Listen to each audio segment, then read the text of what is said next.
జలుబు తలనొప్పి ఒళ్ళనొప్పుల నుండి తక్షణ ఉపశమనం. శాస్త్రి బామ్. మీ కుటుంబ ఆరోగ్య రక్ష. నేను Kothagudem district Sujath Nagar police station ఎస్ఐగా పనిచేస్తున్నాను. ఈ నెల 25వ తారీఖు రోజు ఆఫ్టర్నూన్ టైంలో ఒక డైల్ 100 కాల్ వచ్చింది. పాత నిమ్మలగూడెం గ్రామానికి సంబంధించి ఒక 45 ఇయర్స్ ఉమెన్ అనుమానాస్పదంగా మృతి చెందిందని చెప్పి డైల్ 100 కాల్ వచ్చింది. ఇమీడియట్ గా నేను అక్కడికి వెళ్ళి ఎంక్వైరీ చేస్తే ఆ చనిపోయిన మహిళ మెడ చుట్టూ కమిలిన గాయం కనిపించింది. వెంటనే పిటిషన్ తీసుకుని ఎఫ్ఐఆర్ నమోదు చేసి ఇంక్వెస్ట్ కంప్లీట్ చేసి డెడ్ బాడీని మార్చరీకి పంపించాము. అక్కడ పోస్ట్ మార్టం చేపించాము. ఆ తర్వాత ఇన్వెస్టిగేషన్ లో భాగంగా నిన్న మాకు ఆ లేడీ యొక్క కొడుకు ఆమెను చంపాడని చెప్పి తెలిసి అతన్ని పిలిచి ఇంట్రాగేట్ చేస్తే తను చేసిన నేరం ఒప్పుకున్నాడు.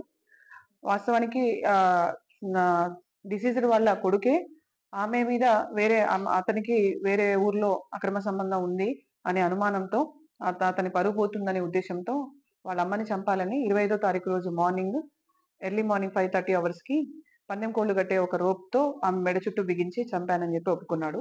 ఇన్వెస్టిగేషన్ ని ఫర్దర్ గా మర్డర్ కేసుగా ఆల్టర్ చేసి మా సిఐ గారు వెంకటేశ్వర్లు సార్ విచారణ చేస్తున్నారు. నిన్న అతన్ని అరెస్ట్ చేసి రిమాండ్ తరలించడం జరిగింది. మృతురాలి పేరు బండి సుజాత, వైఫ్ ఆఫ్ నాగరాజు. వాళ్ళది పాత నిమ్మలగూడెం విలేజ్, సుజాత్ నగర్ మండల్. మృతురాలి కొడుకు ఆమెను చంపాడు. అతని పేరు బండి పవన్. మరిన్ని వీడియోస్ కోసం ఛానల్ ని సబ్స్క్రైబ్ చేయండి. లేటెస్ట్ అప్డేట్స్ కోసం వాట్సాప్ ఛానల్ ని ఫాలో అవ్వండి. ఆ లింక్ డిస్క్రిప్షన్ లో ఉంది.